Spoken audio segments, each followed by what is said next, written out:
कसनिया का जमीन मामला विवादित होने के साथ साथ प्रशासन के लिए बड़ी मुसीबत बना हुआ है। यहाँ मौके पर रोजाना बड़ी तादाद में महिलाओं का जमावड़ा रहता है, लिहाजा यहाँ विवाद की स्थिति बनी रहती है। दरअसल कोरबा के व्यवसायी अमन अग्रवाल के नाम पर समस्त शासकीय रिकॉर्डों में अंकित है, लिहाजा भूमि स्वामी अमन अग्रवाल द्वारा उक्त भूमि को सुरक्षित करने के उद्देश्य से बाउंड्री वॉल हेतु स्थानीय व्यक्ति को बतौर बाउंड्री वॉल ठेका निर्माण कार्य दिया गया था।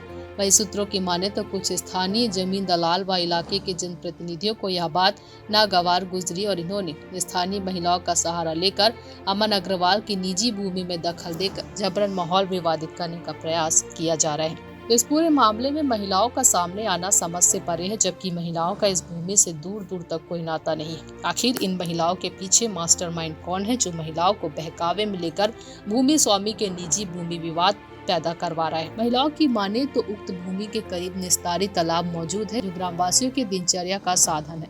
हालांकि भूमि स्वामी की ओर से ग्रामवासियों को तालाब आने जाने हेतु रास्ता देने की बात की जा रही है, जहां ग्रामवासियों को किसी तरह की दिक्कत नहीं होगी। आप सभी जुड़े रहे News+21 की खास खबरों के साथ। चैनल आपको पल पल की जानकारी से अवगत कराता रहेगा।